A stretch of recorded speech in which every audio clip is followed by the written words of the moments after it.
Boa tarde, alunos. Continuando a disciplina, né, de desenvolvimento de sistemas de controle, eu sou a professora Stephanie Micaeli e vamos para a nossa quarta aula dessa disciplina. Nessa terceira semana, vamos estudar as especificações técnicas do projeto. Então, para isso, né, um projeto tem tanto a parte elétrica, como mecânica, como hidráulica e pneumática, e também a instrumentação e controle da forma geral, né, que é todas essas partes unidas, operando simultaneamente. Então, como fazer essas especificações? É o que vamos ver nessa semana. Então, as especificações técnicas do projeto. O que seria isso, né? Então, nessa semana, vamos utilizar, né, um exemplo prático, que é uma linha de cozimento de bebidas lácteas, e através desse projeto, vamos aprender a interpretar as especificações técnicas dos projetos envolvidos, tanto a parte mecânica, como a elétrica, a pneumática e hidráulica, e a instrumentação e controle, né, que é tudo isso operando simultaneamente. Então, agora veremos uma parte muito importante no decorrer do projeto, que é os cuidados que devemos ter, né, com os problemas que irão ocorrer no decorrer do tempo. Então, um técnico de automação tem que estar atento às mudanças que podem ocorrer no escopo do projeto. E tem que fazer a comunicação, né, com os envolvidos para garantir a qualidade do projeto, além de fazer também treinamentos e administração dos recursos humanos, né, que é a administração das pessoas que estão envolvidas no projeto. Também tem a questão do gerenciamento dos suprimentos, que é em relação aos produtos, serviços e softwares que vão ser necessários para realizar aquele projeto. Pode ser adquirido também através de investimentos, né, por parte dos principais investidores, ou também pelo técnico responsável pelo projeto, né? Ele também tem que ter noções genéricas para a interpretação e decisão em relação aos produtos. Por exemplo, ele tem que ter noção sobre os instrumentos que vão ser utilizados no projeto, seja ele motores, CLP, programação, válvulas, entre outros. E, além de que, tem que ter o conhecimento dos softwares, que são necessários para fazer a programação desses componentes. Então, você tem que gerenciar esses projetos através dos critérios que você estabeleceu para a realização desse projeto, além dos documentos, dos formulários, das normas, dos padrões, enfim, daquele todo passo a passo necessário para desenvolver o projeto. Então, você tem que acompanhar, né, para ver se está sendo realmente feito no decorrer do projeto, todos os critérios, todos os documentos, todos os formulários estão lá e estão sendo cumpridos. Então, com essas informações, o técnico da automação deve buscar a economia do investimento, né, homem-hora, e a contratação de serviços da melhor maneira possível, para poder que esse projeto tenha o menor custo possível. Então, o técnico de automação deve conhecer as principais tecnologias utilizadas e as principais formas de especificação técnica de um controle de automação, né? Então, ele tem que ter realmente essa visão geral do projeto, de toda a parte da especificação técnica, do controle, do planejamento. Então, realmente são atribuições muito importantes para um técnico de automação. Também ele tem que ter os conceitos de produto, né, serviços e os resultados que o projeto deve atingir. E quando esses resultados forem diferentes, né, do esperado, então o técnico de automação tem que ser capaz de adaptar, né, ver melhores formas de resolver os problemas que podem ocorrer, com certeza, né, vão ocorrer no decorrer do projeto, que é muito difícil um projeto realmente seguir tudo que você planejou. Provavelmente, na maioria das vezes, ocorrem esses problemas em que o técnico de automação tem que ter esse conhecimento técnico e de planejamento logístico para que esses empecilhos não prejudiquem tanto o projeto e o prazo, o custo, tudo isso que a gente viu nas aulas anteriores. Então, essa gestão, né, é realmente muito importante e é um papel crucial do técnico de automação. Para iniciar, vamos introduzir o que se espera, né, do projeto mecânico.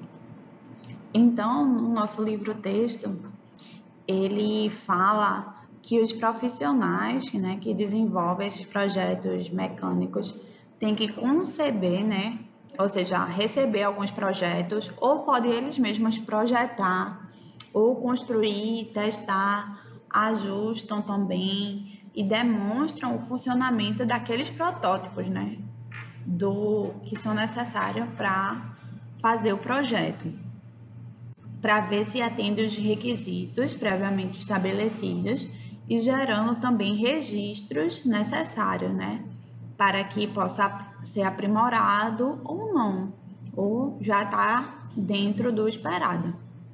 Também eles utilizam os recursos, né, empregados para garantir a qualidade desses serviços, segurança das pessoas envolvidas e também preservação ambiental. Então, um projeto mecânico tem que englobar tudo isso, tanto a segurança como a preservação ambiental e usar todos os recursos necessários para que essa peça, né, saia de qualidade e forneça segurança. Neste tópico, iremos conhecer as especificações técnicas de um projeto mecânico a partir de uma situação-problema, que no nosso caso vai ser o desenvolvimento de um redutor que atenda a determinadas especificidades do projeto. No nosso caso prático, se trata de um tanque de cozimento de bebidas lácteas, no qual será instalado um redutor para o misturador, de forma que atenda às características. Quais são elas? O espaço, que é limitado, né, para a montagem do redutor, e também a baixa rotação do misturador, que deverá ser proporcionada pelo redutor. Então, tem um motor e acoplado a esse motor terá um misturador. Então, aqui são os vários modelos que existem no mercado sobre isso, né? Então, aqui está um motor, né? Esse motor terá um redutor acoplado e esse redutor vai fazer com que esse eixo aqui gire na velocidade que eu desejo, né? Então, existem vários tipos no mercado, né? Existe esse aqui, esse aqui, esse aqui, esse aqui. Mas no nosso caso, nenhum do mercado oferece o que precisamos, né? Que é um espaço reduzido para poder caber na nossa planta industrial. Então, no caso, vai ser necessário elaborar um novo redutor para que cumpra as funcionalidades e os tamanhos que a gente almeja. Então, o problema mecânico que encontramos, né, nessa situação problema é construir um redutor de forma a que caiba naquela planta industrial que estamos estudando.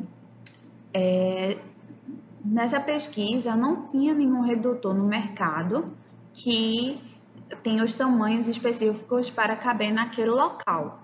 Então, para isso, para solucionar esse problema mecânico, será necessário desenvolver um redutor especial para esse cozimento, né? Que atenda também às especificidades citadas.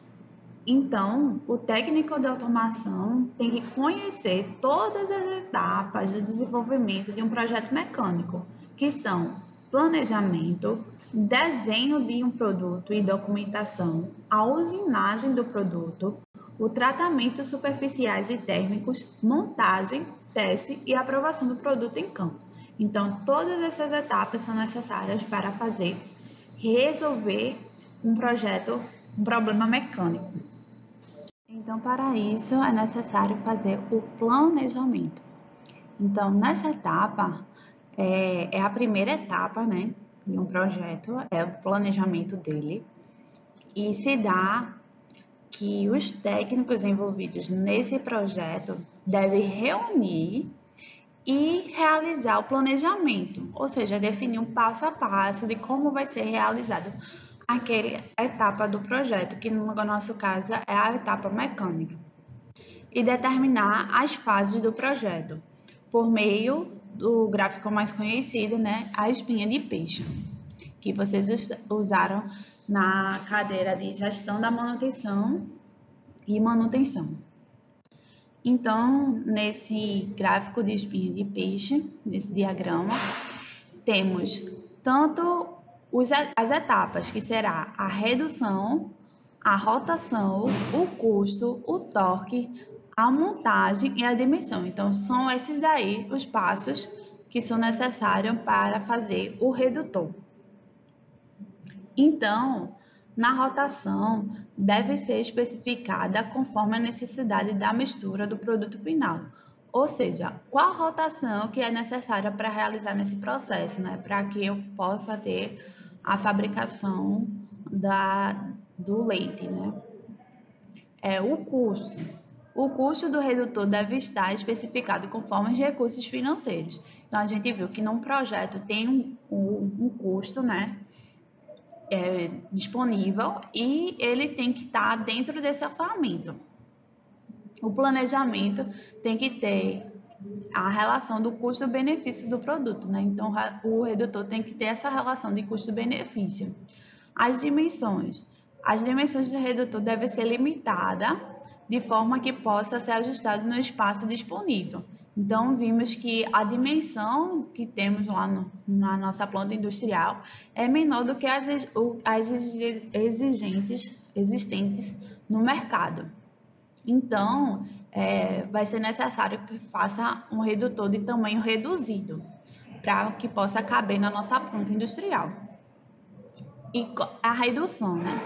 Vai ser a relação entre as engrenagens que devem ser especificadas. Por exemplo, a redução de 1 para 10. Isso significa que a saída deve ser 10 vezes menor do que a rotação da entrada.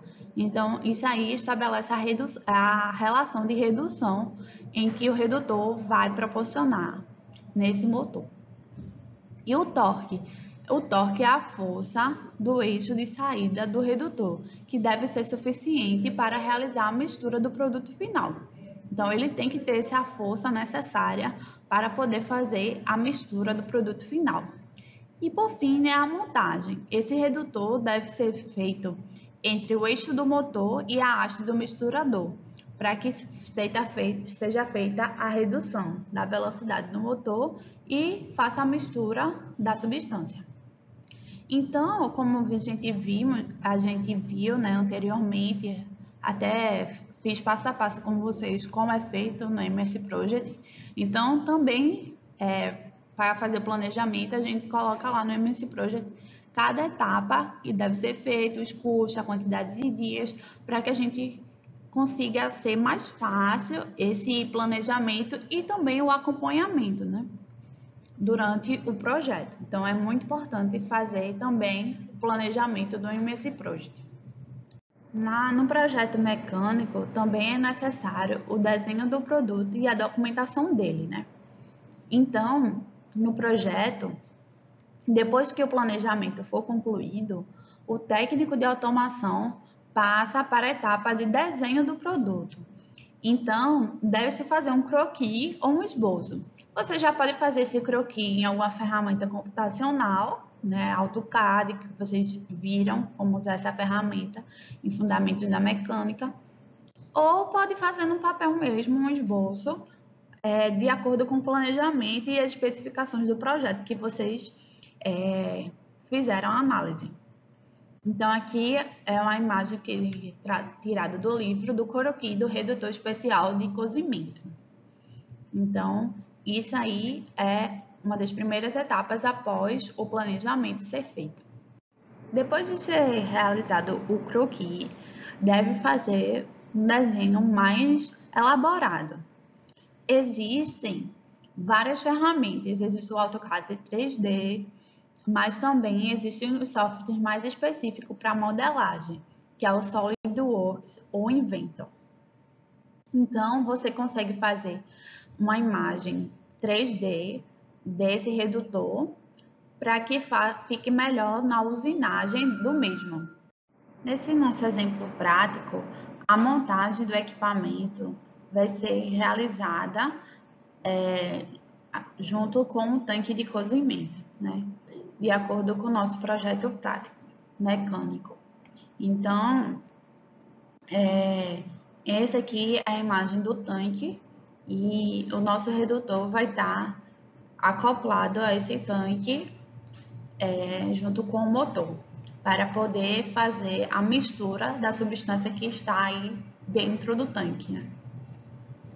Também será necessária os desenhos mais detalhados de cada etapa. Então, o projetista tem que detalhar peça por peça para poder ter as dimensões corretas para poder realizar a usinagem dela. Então, aqui tem a primeira imagem que trata das peças laterais, né, do redutor especial. Então, tem todas as dimensões, os diâmetros que tem que ter nessas peças laterais. Também tem a imagem, né, que mostra o desenho das buchas e do eixo do nosso redutor especial. Então, tem aí os diâmetros, o tamanho da rosca, o eixo, o diâmetro de cada parte. Tem também o desenho dos distanciadores do redutor especial. Então, tem todos os tamanhos, né, que tem que ter esses distanciadores, o tamanho da rosca, então todo esse detalhamento. Tem também, né, o desenho da plataforma do redutor especial. Então, tem todas as dimensões que ela deve ter para poder facilitar na hora da usinagem. E tem também esse desenho das engrenagens do redutor especial, para poder ficar todos os tamanhos bem certinhos na hora da usinagem e dar adequadamente no tamanho que é para ser projetado, né? Que deve ser o espaço que tem lá na planta industrial. Então, concluindo, né, a etapa do desenho do produto e a documentação, depois da realização de todos os desenhos e detalhamentos necessários, o técnico de automação deverá fazer o desenho tridimensional, com todas as peças do projeto. Assim, o técnico deve avaliar testes como resistência, tração, compressão, torque, velocidade final, a velocidade do redutor, da rotação. Também vai ter essa visão aqui explodida, né, de cada peça do projeto, para que possa ser feito reajustes e melhorias necessárias. Então, tem que fazer todos esses testes, porque senão, se essa peça for reprovada em algum deles, né, no teste da resistência, no teste da redução, que ela tem que ter adequada para esse processo, se ela falhar em alguma dessas etapas, precisa ser feita uma nova peça, ou adaptar uma parte dessa peça para que seja melhorada, né? Só uma dessas partes que podemos ver que são várias, né? Tem um total 12 partes, essa vista explodida. Então, se uma dessas partes falhar, ela pode ser feita a um melhoramento individual, ou se não, vai ter que, dependendo do caso, vai ter que fazer toda a peça novamente para que ela seja aprovada nos testes de qualidade. A próxima etapa é a usinagem, tratamento e montagem do produto. Então, depois que ser feita a visão explodida das peças que vai ter, o processo de usinagem precisa ser feito. e ele utiliza esses desenhos das peças que foram elaborados para que siga exatamente os desenhos, né? As dimensões feitas, que foram testadas e aprovadas.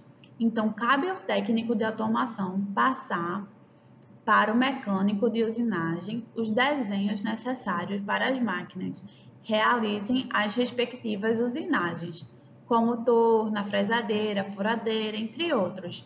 Então, dependendo do processo, pode ser necessário utilizar máquinas CNC, ou seja, máquinas de comando numérico computadorizado. Então, essas máquinas, elas são bem mais robustas, né? Como pode ver aí, é de grande porte. E elas conseguem fazer as peças de nível de precisão muito bom, né? Bem detalhado do tamanho que foi projetado e foi testado. Então, essas geralmente são feitas nessas máquinas CNC, dependendo do processo. Então, por que geralmente se utilizam máquinas de CNC, né? Quais são as vantagens que ela oferece? Então, a maioria das empresas utilizam ela porque elas são mais confiáveis, garantem maior precisão e excelente acabamento superficial das peças que são usinadas. Elas têm diversas vantagens, como a rápida preparação da máquina, a alta flexibilidade no trabalho, a fácil e rápida alteração do programa do CNC, né? Também ela oferece a correção de medidas durante o processo, então, no decorrer do processo, você pode fazer a correção de algumas medidas. Também tem o trabalho dos parâmetros, né, de corte otimizados, então tem um corte mais preciso. Ela tem também altas rotações do fuso principal, tem altas velocidades de avanço rápido. Também oferecem a aplicação de ferramentas de corte de alto rendimento, além do conforto operacional, e também é necessário uma menor quantidade de manutenção mecânica. Então, aqui é a imagem real, né, de uma máquina CNC no mercado. Então, e depois da peça ser terminada? Será que já está finalizado mesmo? Então, não, né? Depois da usinagem das peças, o mecânico de usinagem ele vai fazer os tratamentos térmicos e superficiais que são necessários para melhorar propriedades mecânicas, como dureza, ductibilidade, resistência à tração, à compressão. Também tem que melhorar as propriedades superficiais, com o processo de nivelamento, cromagem, bicromatização. Então, esses processos vão fazer com que a peça se torne mais rígida, de melhor qualidade, que dure mais. Então, quando termina a peça, tem que passar por esses processos para poder melhorar sua qualidade. Então, no nosso caso, do redutor mecânico, ele vai passar por alguns processos que serão a têmpera e a cementação. Esses processos, eles são tratamentos térmicos que vai ajudar na melhor qualidade da nossa peça. Então, vamos conhecer um pouco mais sobre esses processos térmicos em que nossa peça vai ser sujeita. A primeira delas é a têmpora, que a finalidade é manter o elemento duro, porém frágil. Essa técnica tem que ser aplicada de forma localizada e em toda a peça, né?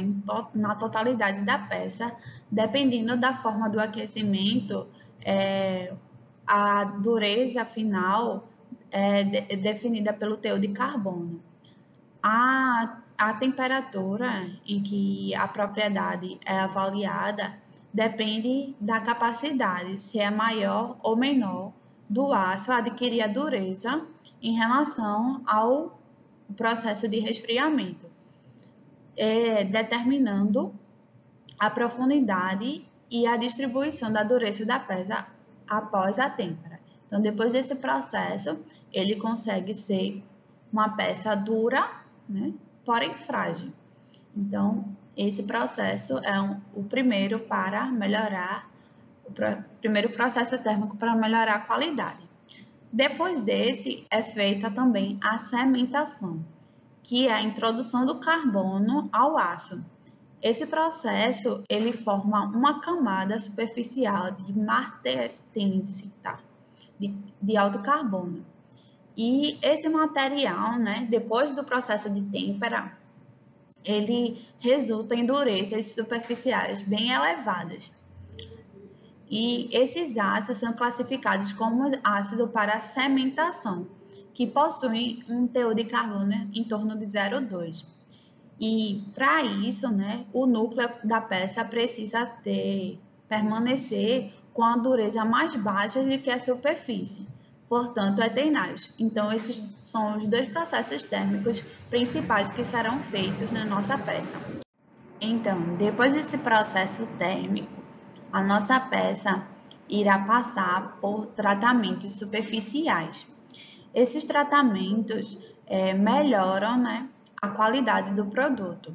Ele pode ser diversos, como cromo duro, oxidação negra, bicromatização e níquel químico.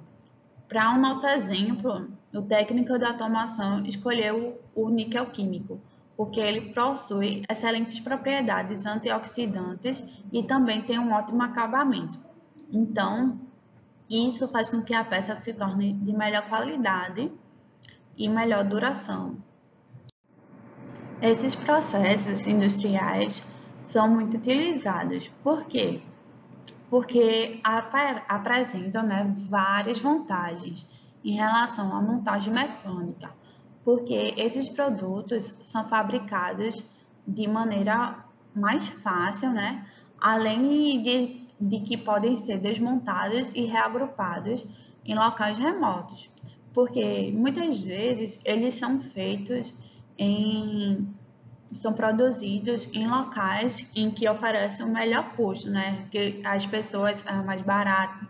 Geralmente ele faz essa produção em países subdesenvolvidos para depois criar e montar na fábrica, né?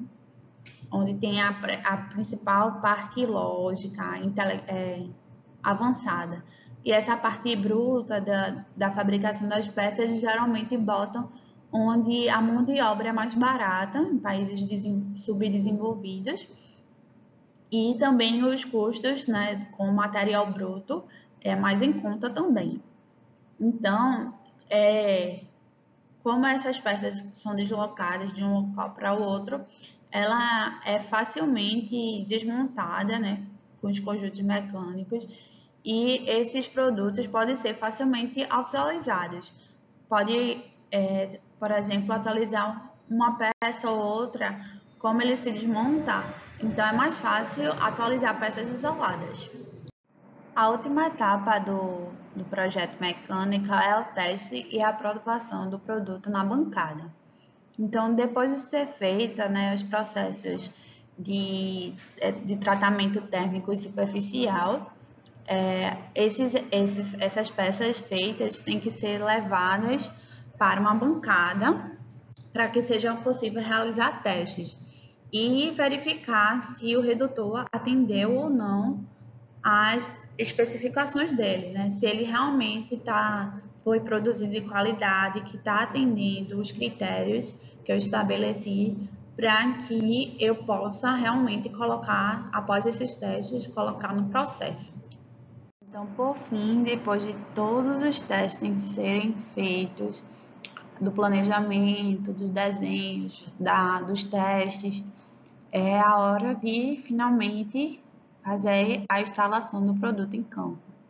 Então, finalizando o processo, o técnico de automação tem que ir a campo e instalar ele no local, né?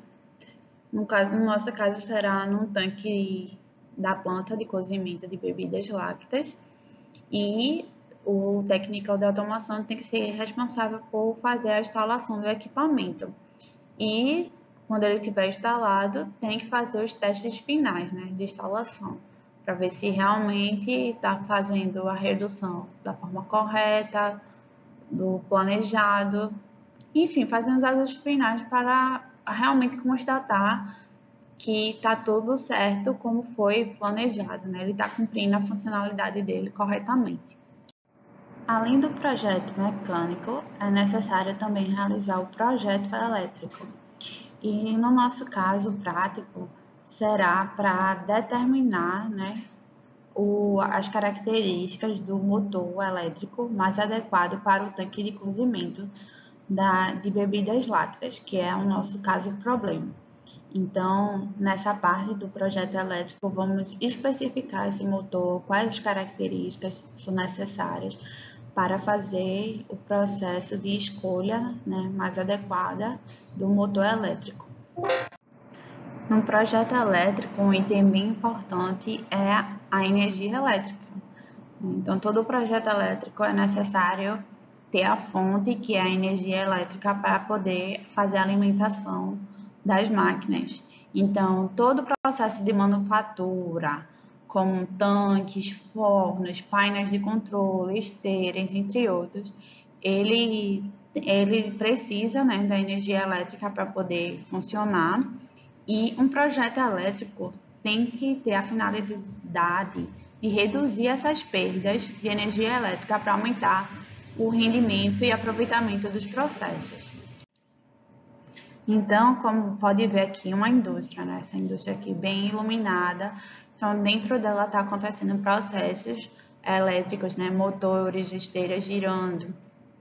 E, ao final, tem que ter uma conta de luz reduzida, né? Ele quer que os equipamentos tenham o melhor rendimento para que, no final, no processo, tenha um menor consumo de energia elétrica, porque o consumo de energia elétrica é despesa, né? Despesa para a indústria. E nenhuma indústria quer que essa conta de energia seja muito elevada. Então, quanto mais reduzir esse valor, melhor para a indústria, porque ela vai obter mais lucro. Então, como toda etapa, é necessária o planejamento. E como se dá esse planejamento da parte elétrica, né? Então, no projeto elétrico tem que ter algumas etapas, que são as especificações do motor e suas características, a demanda e a carga instalada, o esquema elétrico da partida do motor, o desenho das instalações onde será instalado o motor, os documentos do projeto, a instalação elétrica do motor em campo. Então, tudo isso é necessário, são as etapas que são necessárias para efetuar o projeto elétrico. Então, ao especificar o motor elétrico e suas características, é necessário avaliar alguns critérios. Quais são esses? É a característica da rede de alimentação, como o tipo, a tensão, a frequência, também as características do ambiente, como altitude, temperatura, agressividade, né? Então, se o motor vai suportar essas características de temperatura, de exposição ao sol, se caso ele precisar ficar no sol, ou se ele vai estar no local frio, então tudo isso tem que ser analisado. E também a característica da carga, né, acionada, como a potência necessária para acionar essa carga, qual a rotação, quais são os esforços mecânicos. Então, essas características são muito importantes para fazer a especificação do motor elétrico. Então, existem vários motores no mercado, como pode ver nessa imagem. Então, cabe ao técnico de automação fazer as características, né, fazer essa compra de forma que esse motor ele apresente os melhores rendimentos, o melhor custo-benefício também para a empresa, e que ele atenda às necessidades do projeto. Então, tudo isso tem que ser analisado e cumprido.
Então, outro passo importante é a escolha do motor. Então, para escolher o motor, existem vários tipos, né, no mercado. Existem os motores CC, que é de corrente contínua. Então, precisa de uma fonte contínua para poder alimentar esse motor. Geralmente, a nossa rede, né, é de corrente alternada. Então, teria que ter essa fonte de corrente contínua instalada na fábrica para poder alimentar esse motor. Então, no nosso caso, foi escolhido um motor de corrente alternada.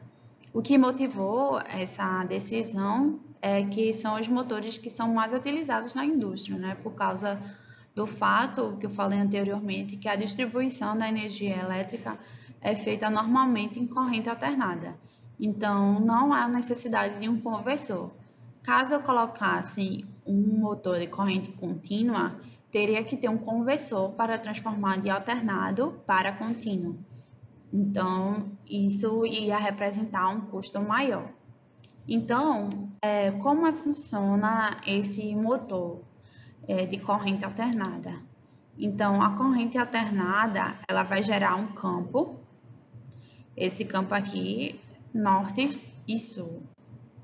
Mas, como é um alternado, né, esse polo norte e sul, ele vai ficar se oscilando, não vai ficar fixo, feito um motor de corrente contínua, né, que seria só o norte e sul sempre. Já na alternada não, esses polos, a gente vai entender mais para frente, no próximo slide, como funciona, mas esses polos aqui vão ficar se alternando, do norte e sul. E pela lei de Lenz, quando esse fluxo varia, é induzido no condutor, gera uma tensão nos terminais. E essa tensão faz com que gere uma corrente e proporcionalmente consiga ficar girando, né? Girando por quê? Porque vai gerar uma tensão induzida e essa tensão induzida também vai ter polaridade, norte e sul.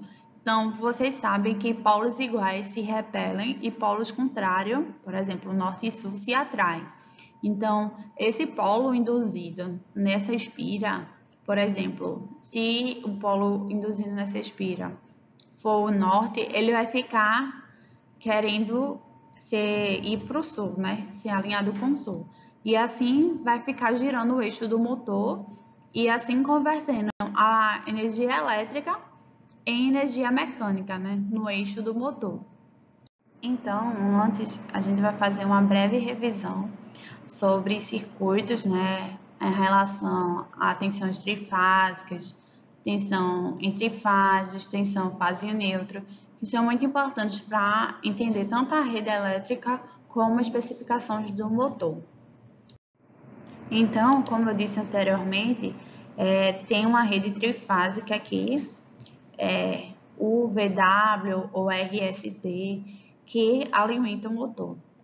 Como ele está aqui, no nosso caso, é um motor de tensão induzida, de gaiola de esquilo, ele vai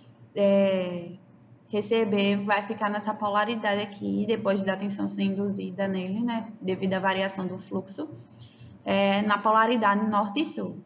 E em cada momento aqui que a fase é máxima, ele vai ficar norte, sul, então esse eixo vem para cá, vai girando nesse sentido. E depois o máximo vai ficar aqui no V. Então, ele vai começar a girar nesse sentido, tentando acompanhar o sul, tentar acompanhar os nortes. E você vê cada fase, você consegue ver que ela vai do zero, né, até o máximo, depois oscila, vai para o zero, depois fica no terminal negativo. E assim, por isso ela é chamada de alternada, né? Uma hora ela está no positivo, outra hora ela alterna para o negativo. E aqui também é a representação fasorial dessa onda, porque é um artifício matemático, né? Porque facilita muito fazer as contas, transformando essas ondas senoidais em fasores. Ao se projetar também a onda V, ela pode perceber que ela vai ter uma certa defasagem entre elas. Essa defasagem é de 120 graus, que são a defasagem entre uma onda e a outra. Assim, faz com que esse polo, o rotor do motor, tente acompanhar o campo girante que foi feito pelas 3 fases. Ao inserir a última fase, né, a fase W, você consegue ver tanto a representação fasorial aqui, como a onda, né, a forma de onda.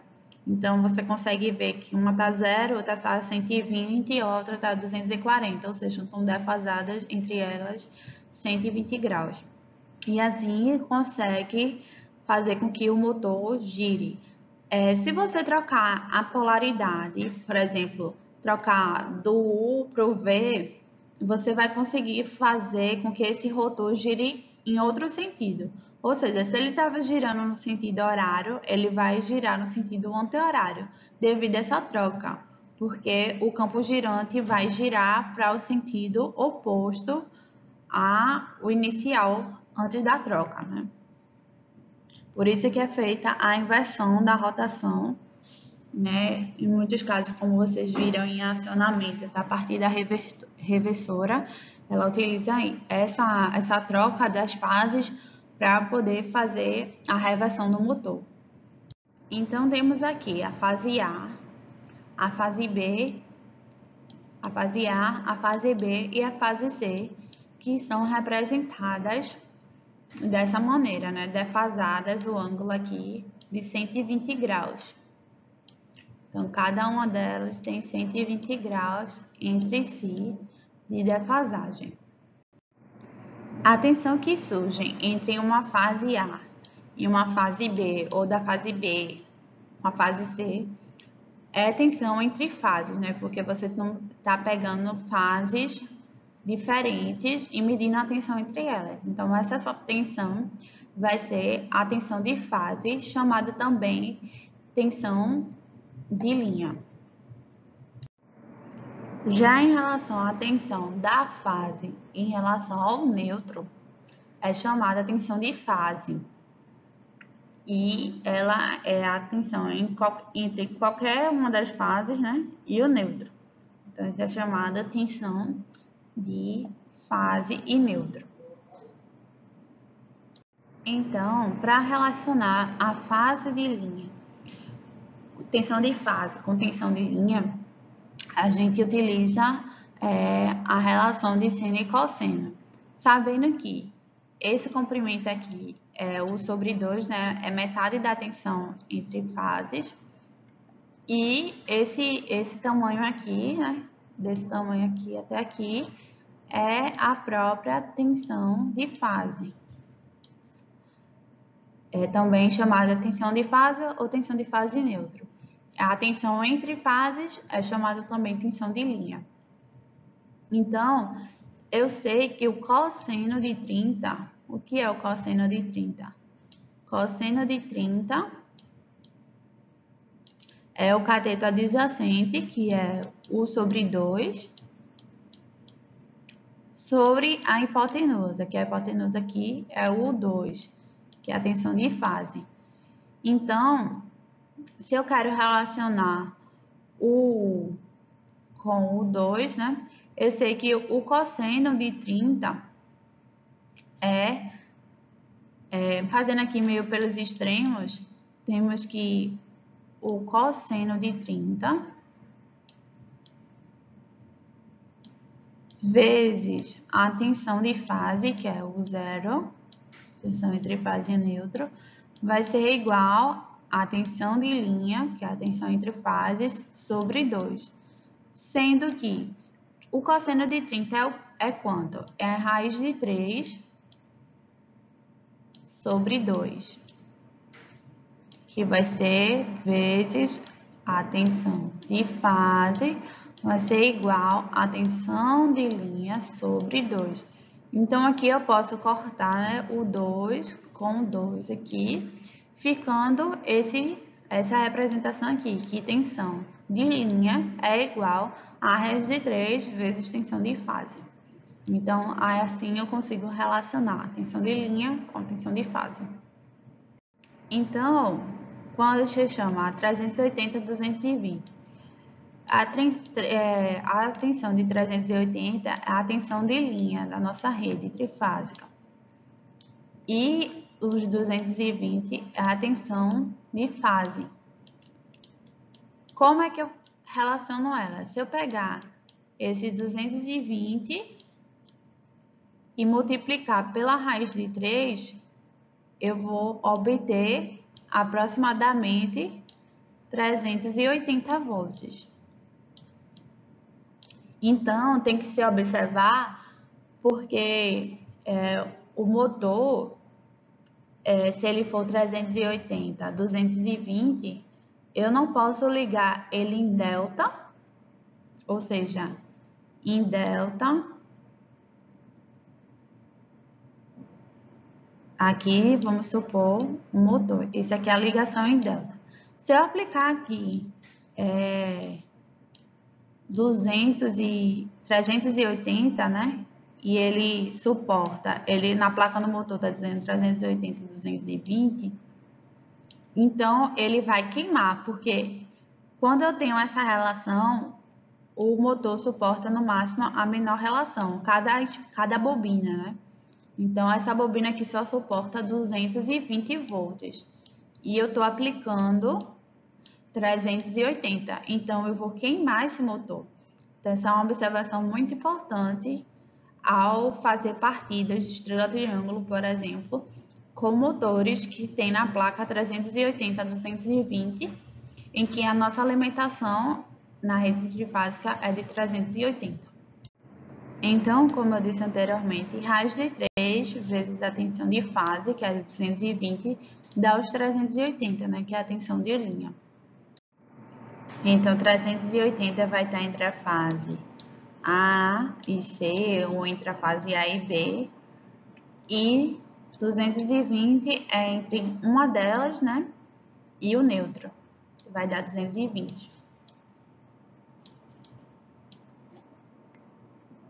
Então, como podemos aqui ver, a tensão entre a fase e o neutro é 220 volts.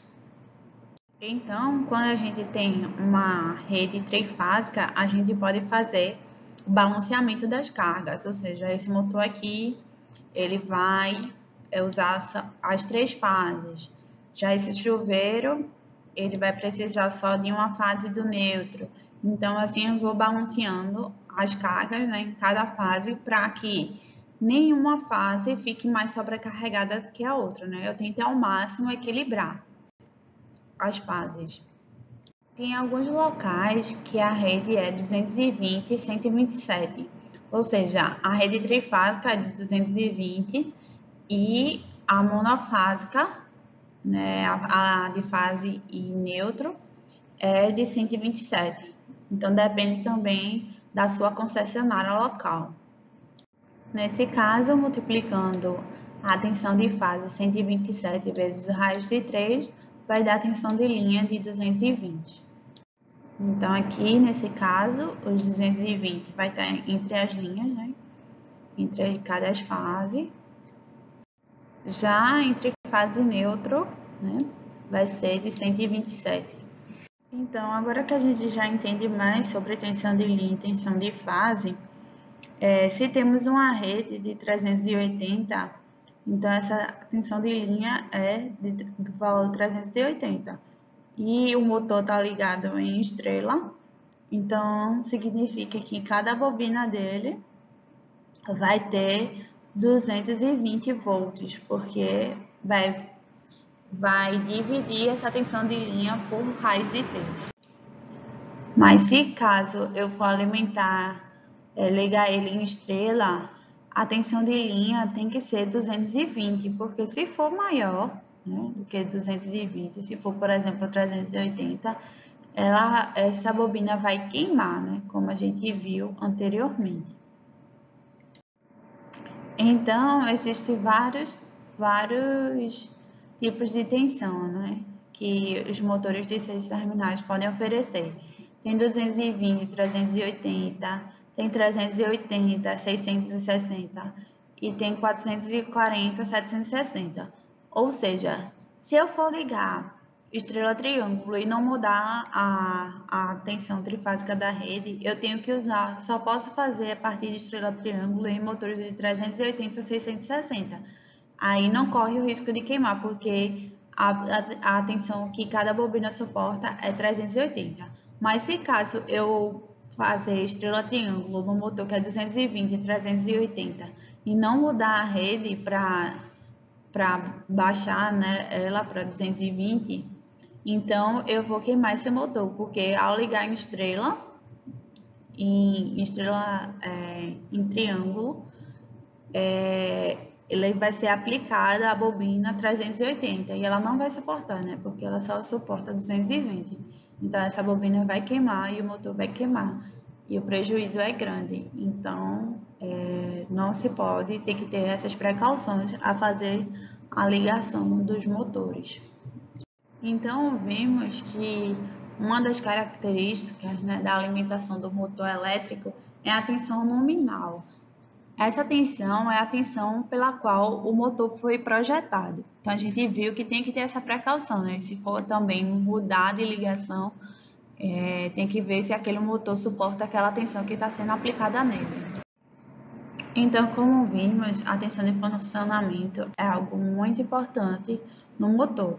No nosso caso, o nosso motor vai ser feita, dependendo do caso, né, da especificação do motor, como a gente viu, ela pode ser feita em estrela ou em triângulo. Só tem que ter atenção em relação à alimentação, porque se a tensão for trifásica de 380 e os dados de placa for 220 e 380, ele não vai conseguir ser ligado em triângulo, certo? Então, no nosso caso, no nosso exemplo prático, o motor escolhido é trifásico de 380 e a ligação é uma partida direta em estrela. Os motores monofásicos, a potência dele é calculada multiplicando a tensão de fase e neutro vezes a corrente de carga vezes o cosseno do ângulo. Esse cosseno do ângulo é também muito popularmente chamado de fator de potência.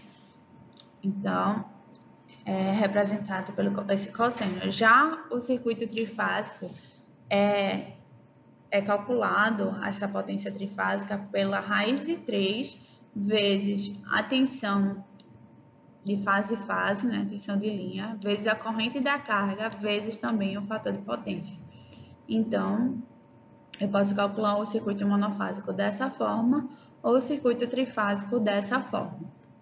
Os circuitos monofásicos e bifásicos, eles estão também relacionados. Eu sei que o circuito trifásico é 3 vezes o circuito monofásico.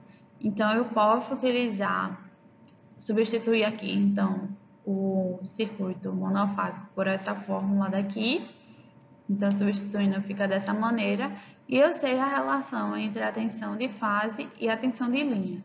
Então, tensão de linha sobre raios de 3 vai ser igual à tensão de fase.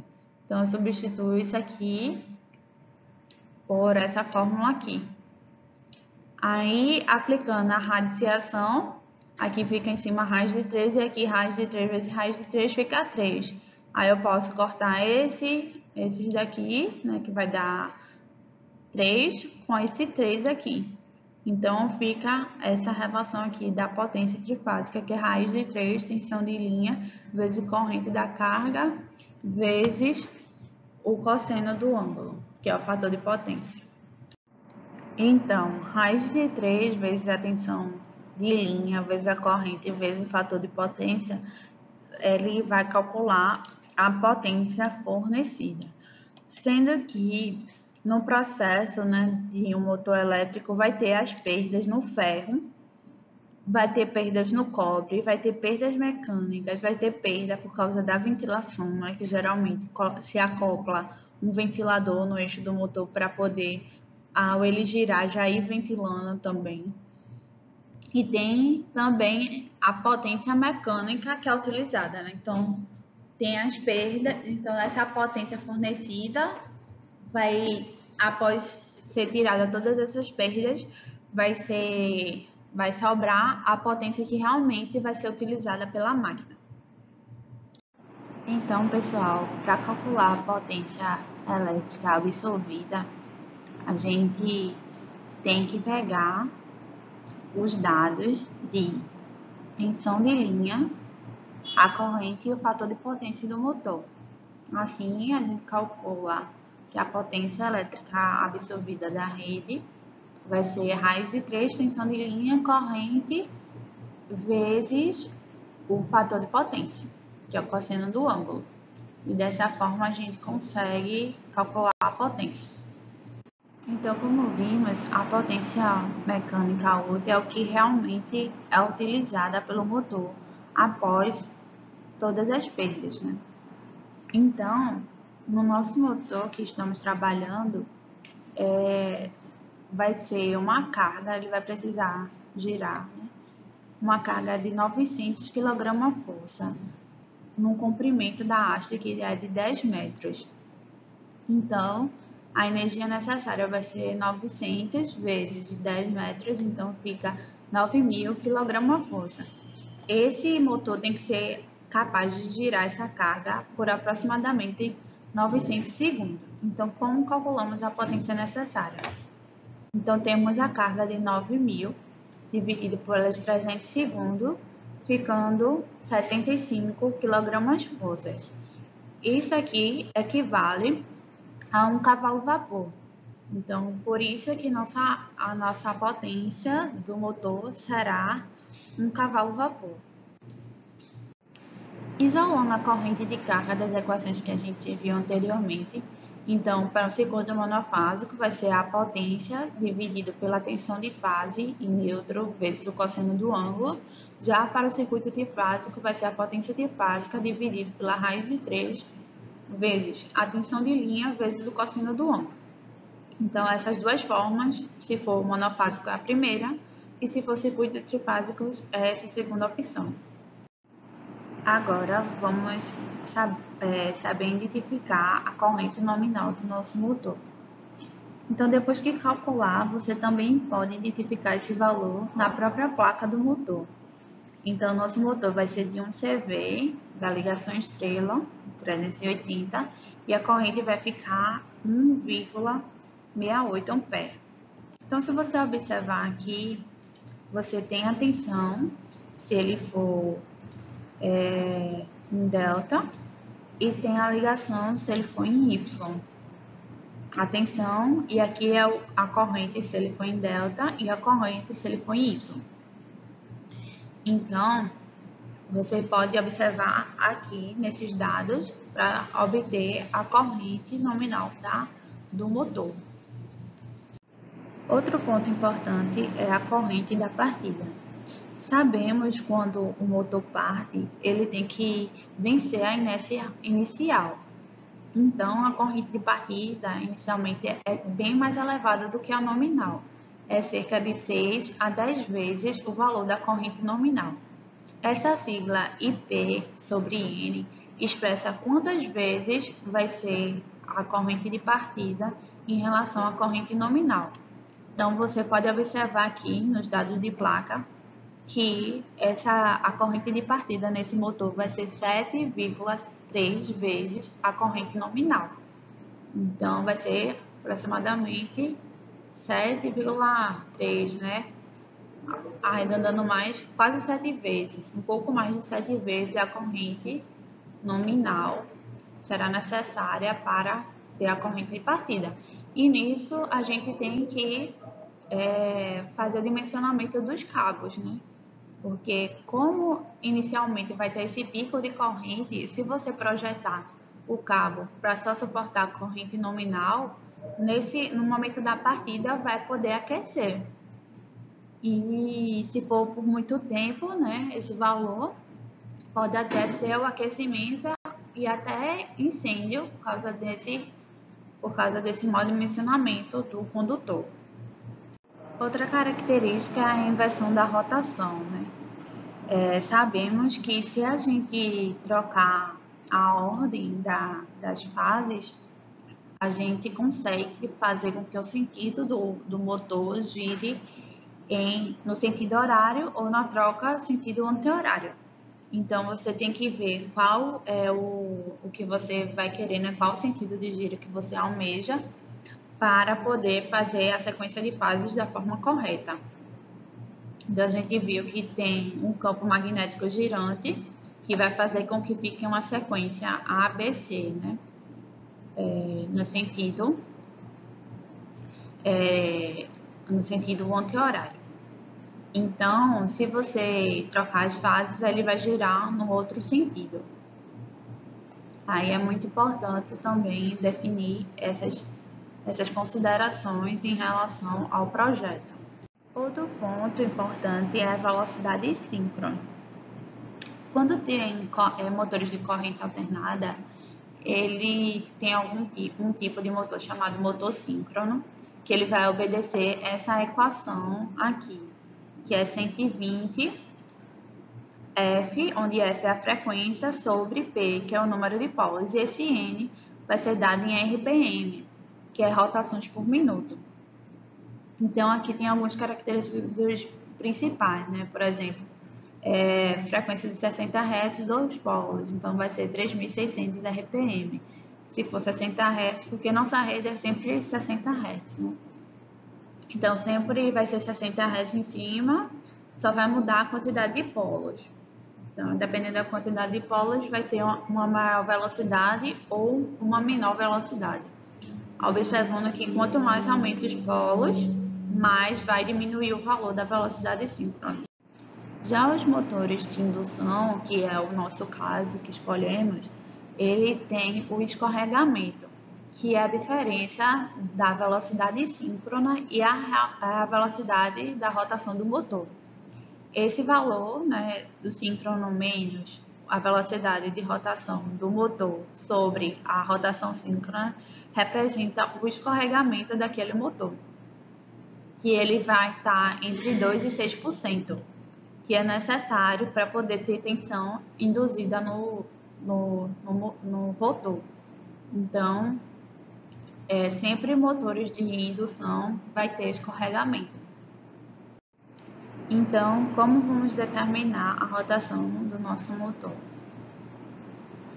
Então, como vimos, a rotação do motor, ele possui 4 polos e a sua rotação nominal é 1.725 RPM. Então, essa aqui é a rotação nominal do nosso motor. Esse dado também pode ser encontrado na placa, aqui, ó, que o valor é 1.725 RPM.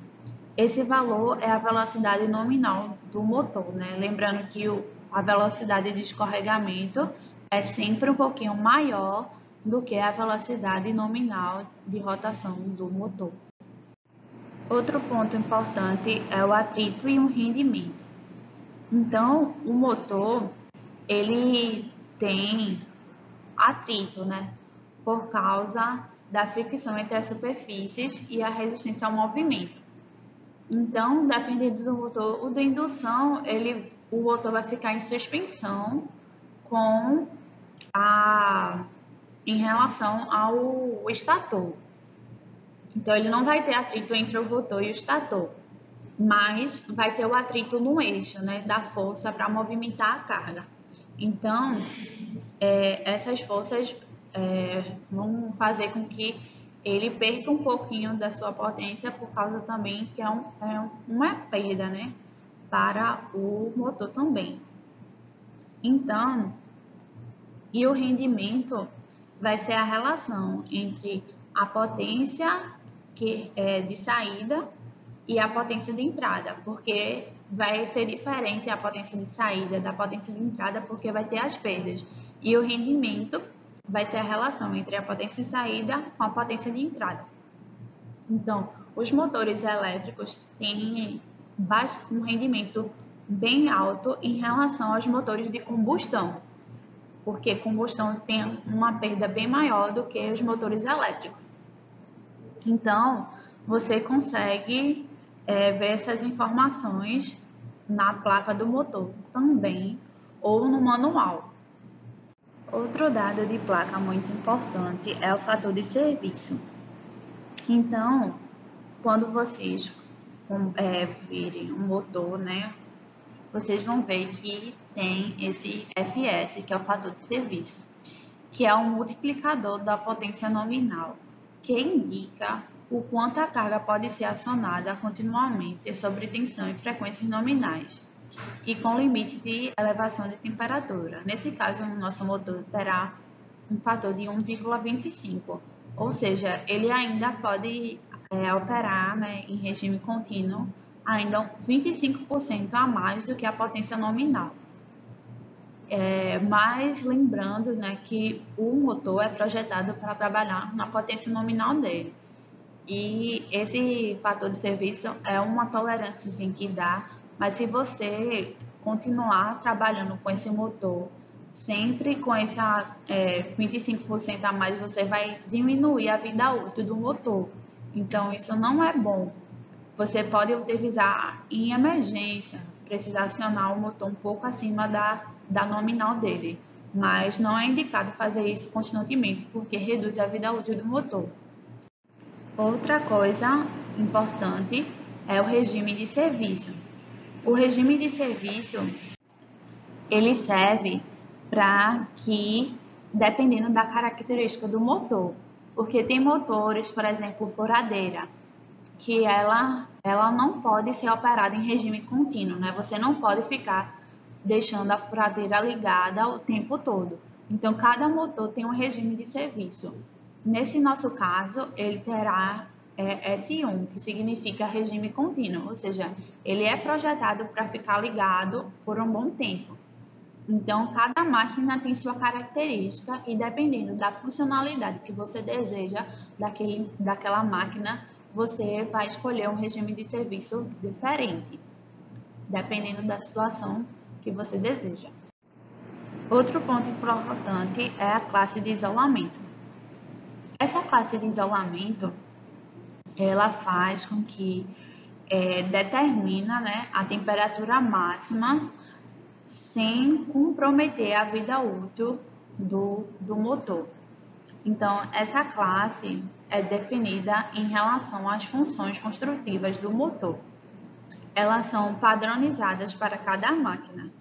Então, o motor que a gente está trabalhando, ele tem uma temperatura máxima de 130 graus Celsius e essa temperatura é classificada como classe B.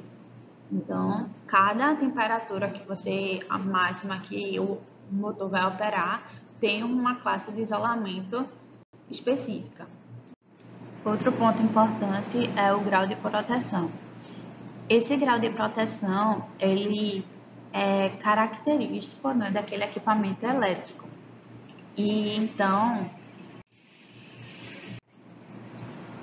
esse grau de IP é representado por IP e dois algarismos. O primeiro é em relação à proteção dos sólidos, ou seja, se ele protege contra poeira, se ele pode estar em um local que tem muita poeira ou não. E o outro é em relação aos líquidos, se respingos de líquido vai prejudicar o equipamento ou não, ou ele pode ser até submerso no líquido que ele não vai ser prejudicado. Então, tudo isso existe no grau de proteção. A categoria é algo bem importante também nos motores. Ela fala sobre a relação entre a rotação e o conjugado, porque à medida que o motor vai acelerando, o conjugado se altera, adquirindo valores diferentes, que vai depender da característica do motor. Então, no nosso caso, o conjugado de partida será normal, a corrente de partida também será normal e terá um baixo escorregamento. Isso se caracteriza pela categoria N. O ponto importante, né, é a demanda aplicada. Então, a concessionária, quando se trata de um projeto industrial, geralmente é calculado a carga, né, pela demanda. No nosso caso é bem simples, se trata só de um motor. Então, tem a tabela no nosso livro-texto que mostra esses valores. No nosso caso, a potência do motor do eixo é de 1 CV, que equivale a 1,13, né, kW. O fator de potência, que é o cosseno do ângulo, é de 0,82%, 82. Então, é um valor bem próximo de 1, que o ideal é que cosseno seja 1, porque assim toda a potência é de potência ativa. Né? Quanto mais longe de 1, tem também mais potência reativa. Então, a potência que realmente realiza trabalho é essa potência ativa. Já em relação ao rendimento, é a relação, como vimos anteriormente, da potência de saída pela potência de entrada. Então, nesse caso, nosso motor tem a potência, o rendimento de 65%, que é um rendimento relativamente bom, mas quanto mais próximo de 1, né, melhor ainda. Já a demanda é dada em kVA, né, que é a potência aparente. Então, se tiver um motor, é 1,38 kVA. Dois motores, 1,10. Porque quando vai aumentando, vai diminuindo o valor. É que tem um fator de utilidade, que é que ele considera que nem todos os motores vão funcionar ao mesmo tempo. Por isso que à medida que o número de motores aumenta, a quantidade de demanda individual diminui, porque não considera que está todos operando ao mesmo tempo. Então, você, por exemplo, tem 3 motores, então você vai multiplicar 3 motores por 0,97 e assim vai, né? Se for 2 motores, então 2 vezes 2,10, então a demanda é 2,20 kVA e assim sucessivamente. Depois que foi projetado o motor, né, precisa fazer o esquema elétrico da partida do motor. Então, esse esquema elétrico foi atendido no caso mais prático, né, que é o exemplo de partida mais prática que tem, que é a partida direta. Tem também outros tipos que vocês viram no decorrer do curso, que é a estrela triângulo, inversora, compensadora, mas a que foi escolhida foi a partida direta, que é bem mais simples e como a potência desse motor é de 1 CV só, então ele pode ainda ser aplicado à partida direta. Então, aqui está o diagrama da partida. Então, essa partida aqui é a partida direta, que tem o contactor, do juntor, contactor, o relé de sobrecarga e o motor. Bem simples. Então, quando se trata de uma planta industrial, né, tem que fazer os desenhos das instalações que vão ter nela, que trata de quais equipamentos que vão ser instalados e tudo isso. Então, é necessário que faça esse procedimento, né, do desenho das instalações, porque é mais fácil fazer a manutenção, o controle e a automação. Então, geralmente é impresso, né, esse desenho das instalações para que seja possível facilitar o dia a dia do técnico de automação. Então, o layout do local da instalação tem a planta, né, dos pavimentos, os tanques e a esteira transportadora. Tem também a planta baixa, né, com esquema elétrico, que tem os esquemas unifilares, os detalhes do ponto de entrega de energia, as cargas finais da fábrica. Tem o diagrama unifilar, que tem os esquemas de comando das partidas do motor, detalhamento dos grupos de geradores, os aspectos de montagem. Tem também os detalhes de caixa de passagem, que também compõem o memorial descritivo da instalação. Tem a especificação dos componentes, né, que é os detalhes do ramal de ligação de energia elétrica.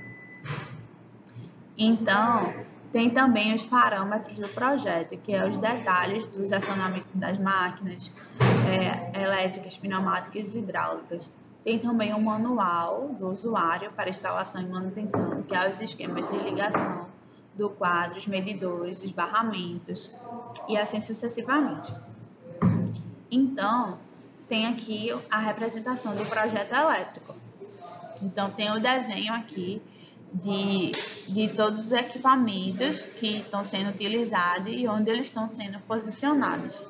Então, tem a lâmpada de emergência, a linha de referência.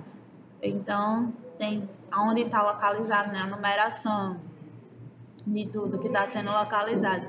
Tem também a parte do diagrama elétrico, né? Esse aqui é o diagrama unifilar.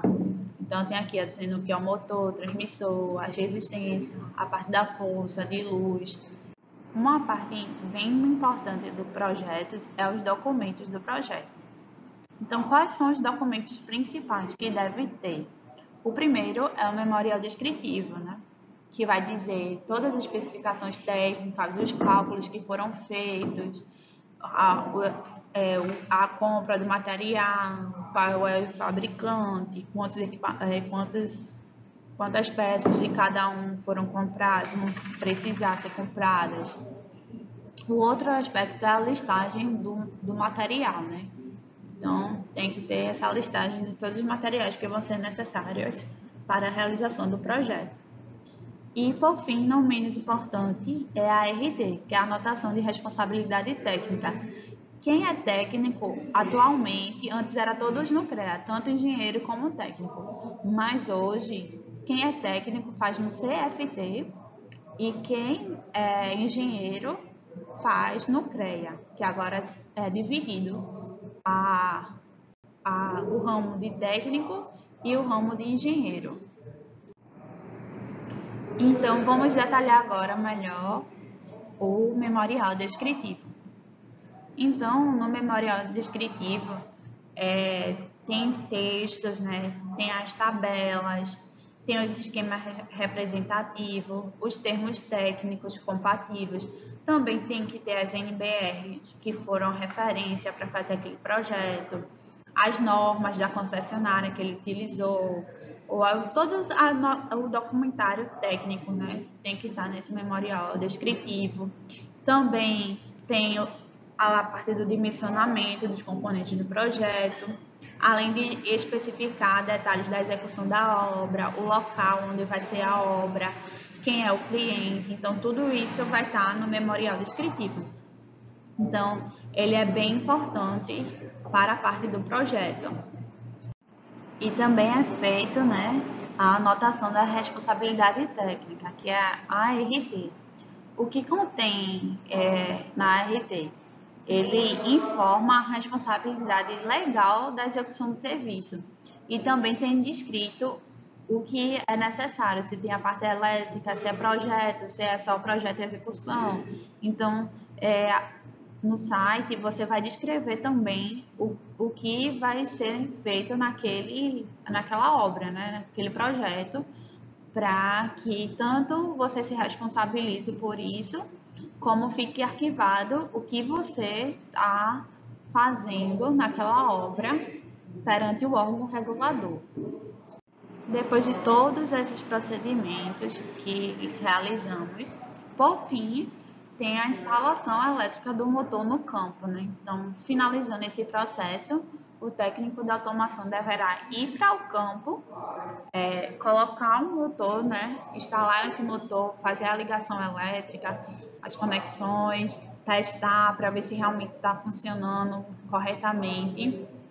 Então, essa é a última etapa do projeto elétrico. Fazer a instalação e fazer toda a parte de estrutura, né, física necessária, instalação testes para ver se realmente está funcionando da maneira adequada. Então, a gente termina essa aula por aqui, mas ainda essa semana terá a aula da continuação das especificações técnicas de um projeto. Aguardo vocês na próxima aula.